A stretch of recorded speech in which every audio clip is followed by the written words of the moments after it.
ये कहानी है नीरज की। नीरज जो कि एक हार्ड वर्किंग लड़का, ऑफिस में हमेशा काम में बिजी रहता है ताकि ज़्यादा से ज़्यादा पैसे कमा के अपने परिवार, उसकी खुशियों के लिए हर चीज़ ला के दे सके। उसके परिवार में उसकी पत्नी, उसके 2 मासूम से बच्चे जिनसे वो बेहद प्यार करता है। एक शाम की बात है, नीरज थका हुआ ऑफिस से अपने घर पहुंचा। घर पहुंचने के बाद उसने मुंह हाथ धोया और जाके खाना खाने लग गया। खाना खाने के बाद जब वो अपने कमरे में पहुंचा तब उससे उसकी पत्नी ने आके एक चिट्ठी दी जो कई दिनों पहले आई थी। वो सोच में पड़ गया कि भाई उसे चिट्ठी कौन लिखेगा। जब उसने चिट्ठी देखी तो उसके ऊपर उसके पिता का नाम था। उसने वो चिट्ठी खोली और कपकपाते हाथों से वो चिट्ठी पढ़ना शुरू किया। चिट्ठी के अंदर लिखा था, बेटा, हमें तुझसे कोई शिकायत नहीं। हम समझ सकते हैं तूने ये फैसला क्यों किया, पर मान मेरी बात, तेरी माँ थोड़ी सी ज्यादा दुखी थी। वो भी सिर्फ इस वजह से क्योंकि उस दिन जो तूने कहा था ना कि हरिद्वार घुमाने ले जाएगा, उसने बहुत एक्साइटेड होके तेरे लिए अचार पैक किया था, क्योंकि उसे पता था ना तुझे अचार पसंद है और 2-3 दिन बाहर रहेगा तो खाने के साथ तुझे अचार चाहिए।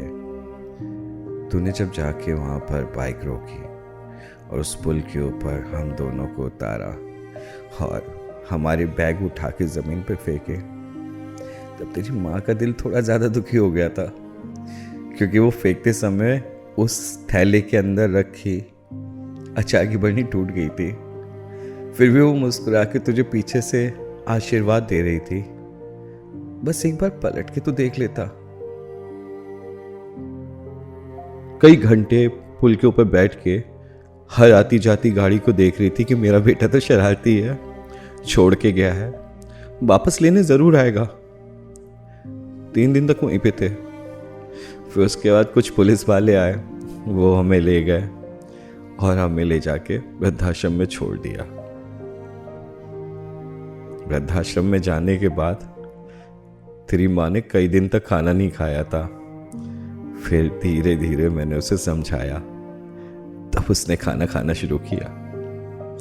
फिर भी खाते समय हमेशा ध्यान रहती थी कि तूने खाया हो कि नहीं खाया होगा, कहीं तू भूखा तो नहीं होगा। गुड़िया को, छोटू को बहुत याद करती थी। हर रोज मैं उसे तेरे बचपन की कहानी सुनाता तब वो सोती थी। चल कोई बात नहीं, बच्चों को कभी मत बताना कि तूने हम दोनों को ऐसे छोड़ दिया। उनसे ये कह देना कि तेरे दादा दादी हरिद्वार जाके पूजा पाठ में लग गए, क्योंकि अगर उन्हें ये बताएगा ना तो भगवान ना करे कभी हम नहीं चाहते कि तेरे साथ ऐसा हो। बेटा, मैं तुझे परेशान नहीं करना चाहता था। वो मुझे बचपन से तेरी आदत है ना कि तेरे से काम सब ढंग से नहीं हो पाते, इसलिए मैं आके तुझे रोकता टोकता था कि बेटा ये मैं कर दूं, बेटा वो मैं कर दूं। क्या करूं? रिटायरमेंट के बाद तू ही तो था जिसके साथ मैं अपना सब कुछ बांट सकता था। मैं समझ सकता हूं कि तेरी प्राइवेसी डिस्टर्ब होती थी, पर मैं क्या करूं, मेरे पास तो ले दे के तू ही था। अच्छा सुन, मैं तुझे ज़्यादा परेशान नहीं करूँगा, बस हो सके तेरी माँ को बहुत ठंड लगती है यहाँ पर, कंबल इतने ज़्यादा अच्छे नहीं है ना यहाँ पर, और मैं भी छोटा मोटा काम देख रहा हूँ कि कुछ काम मिल जाए इस वृद्धाश्रम में। पर हो सके कभी तेरा किसी भिखारी को कुछ देने का मन करे ना, तो यहाँ के एक भैया है, उनका नंबर लिख रहा हूँ, उन्हें 500 रुपये डाल दियो, तेरी माँ के लिए कंबल ला दूंगा। बाकी कोई बात नहीं, मेरी तरफ से बहुत सारा आशीर्वाद और तेरी माँ की तरफ से बहुत सारा प्यार। चल ख्याल रखियो अपना, तेरा पिता। ऐसे ना जाने कितने नीरज अपने माँ बाप को बेहाल छोड़ आते हैं।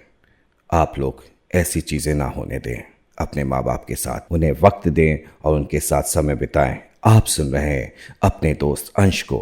ऐसी कहानियां सुनने के लिए सब्सक्राइब करना ना भूलें।